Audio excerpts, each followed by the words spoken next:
베테랑 2를 어제 보고 와가지고 그거에 대한 리뷰를 좀 해보려고 합니다. 베테랑 1 개봉일은 2015년 8월 5일이죠. 그래서 9년 만에 나온 후속작인데 바로 시작하죠. 좋았던 점, 제가 좀 준비해온 게 좋았던 점, 아쉬웠던 점, 그리고 영화에서의 정해인 캐릭터의 서사가 없는 것에 대해서 또 총평 이렇게까지 해보려고 합니다. 자, 먼저 시작해보면 좋았던 점은 전 캐스팅이 좋았어요. 정해인 그 배우가 나왔는데 그런 게 좋아요. 그러니까 착하고 잘생긴 외모의 배우가 이런 악역을 하는 게 저는 그런 점이 좀 좋았어요. 그래서 범죄도시도 약간 그런 걸 기대했어. 계속 갈수록. 그래서 범죄도시의 악역으로 나왔으면 좋겠다는 사람이 저는 박보검이나 안재현 같은 사람? 그런 배우가 나오면 좋겠다라는 생각을 했는데 이번 베테랑2에서 정혜인 씨가 그렇게 나와준 게 제가 좀 그동안 기대했던 것들이 된 것 같아서 좀 좋았어요. 그리고 캐스팅 중에 베테랑 1에 나왔던 배우들이 그대로 나오는 것도 좋았고 그 정만식 씨 있죠? 만식 배우님 그 공수사관님 그분이 이제 여기서 이제 전소장으로 나오죠. 1에서 전소장으로 나왔던 그분도 그대로 나오고 그것도 좋았고요. 그리고 아쉬웠던 점을 얘기해 보겠습니다. 아쉬웠던 점 좀 많아요. 자, 해보겠습니다. 일단 제일 큰 거는 영화가 전체적인 색감이 너무 어두워요. 그 일어나는 일들도 좀 어두운 내용이긴 하지만 베테랑 1에서 느꼈던 그런 느낌은 아니었거든요. 베테랑 1은 좀 그래도 어느 정도 밝은 느낌의 그런 거였는데 오히려 이거 베테랑 2는 범죄도시 1이랑 비슷해요. 그런 색감이나 어두운 느낌이. 그래서 저가 이제 떠올랐던 게 인어공주 그 실사 영화 봤을 때 느낌이 약간 이런 걸 비슷하게 느꼈어요. 내가 아는 디즈니 영화는 이렇게 어두운 느낌이 아닌데 베테랑이 이렇게 어두운 느낌이었나? 이런 생각이 좀 들었어요. 그리고 또 아쉬웠던 게 잔인한 장면이 좀 많아요. 뭐 그런 정해인 액션씬도 어느 정도 잔인하지만 뭔가 잔인한 장면이 좀 많아. 죽은 그 시체가 좀 적나라하게 나온다거나 뭐 어떻게 이렇게 사람이 죽었는지 뭐 이런 거에 대한 것도 좀 필터 없이 나온다 해야 되나? 그런 게 좀 많았어요. 그래서 이거 약간 19세 영화 아닌가? 이렇게 잔인해도 되나? 이런 느낌 좀 들었어요. 물론 잔인한 영화는 좋아합니다, 저는. 다만 이제 19세로 딱 하지 않았는데 이제 잔인했단 거지. 그리고 또 아쉬웠던 게 담고 있는 주제가 좀 너무 많아요. 제일 큰 거는 범죄자 사적 제재, 그리고 또 담고 있는 주제 중에 자극적인 소재만 쫓는 뭐 유튜버들, 뭐 BJ들 뭐 이렇게 있죠. 그런 것도 있고 또 사실 여부가 정확하게 되지 않은 그런 뉴스들에 쏠리는 여론 이런 내용도 있고 또 학교 폭력도 있죠. 이것도 좀 꽤 비중 있게 나왔어요. 그리고 다문화 가정 문제 등 뭐 이런 것들까지 해서 그 주제가 좀 많았어요. 너무 정신이 없었다.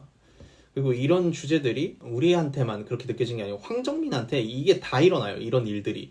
그래서 좀 황정민 그 캐릭터한테 너무 많은 일이 한 번에 일어나서 그런 게 좀 정리되지 않고 정신이 없었다?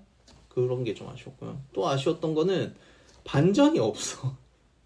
그러니까 반전이 없다는 게 원에서는 그래도 제가 완전 반전까지는 아니지만 그 원에서의 반전은 정웅인 아저씨가 계단에서 이제 떨어져서 병원에 입원해서 혼수 상태 빠지잖아요. 근데 그게 스스로 한 게 아니고 실제로는 유해진이 이렇게 밀고 사건을 조작했다. 뭐 이런 내용이 있었잖아요.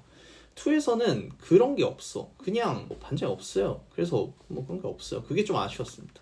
또 이번에 또 할 말은 영화에서 정해인 캐릭터의 서사가 없는 것에 대해 얘기를 해보려고 하는데 저는 사실 이 점이 좀 좋았어요. 정해인이 왜 그렇게 되었는가가 영화에서 이게 아예 안 나오거든요. 왜 뭐 어쩌다 이렇게 됐나 이런 게 그게 감독의 의도인지는 모르겠는데 아마 의도겠죠.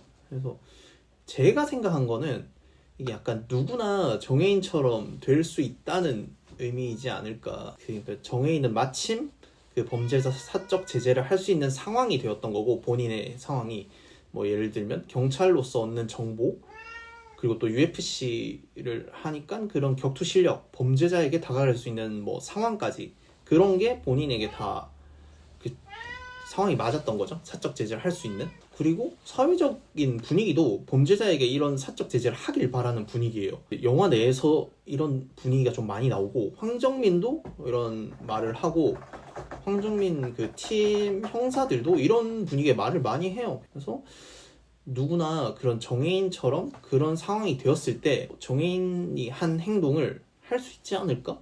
라는 생각이 좀 들었어요. 범죄자에 대해 생각이나 말만 하는 게 아니고 실제로 행동으로 이제 옮기는 거죠. 누구나 그렇게 될 수 있다. 약간 이런 내용이지 않을까.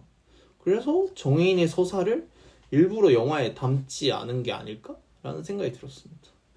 근데 이게 그거 자체는 좋은데 베테랑 1에서는 유아인의 서사가 꽤 많았단 말이죠. 그런 점이 베테랑 1이랑 2가 너무 다르게 느껴졌어요. 그래서 사람들이 베테랑 1을 기대하고 2를 봤다가는 좀 실망할 수도 있겠다? 이렇게 느껴졌습니다. 또 이게 개인적인 생각은 베테랑 1은 2015년 개봉작이에요. 그리고 이번에 나온 2는 2024년 개봉. 9년 사이에 우리나라 이 뭔가 사회가 되게 많이 달라졌다는 느낌이 들었어요. 그 영화를 보면은.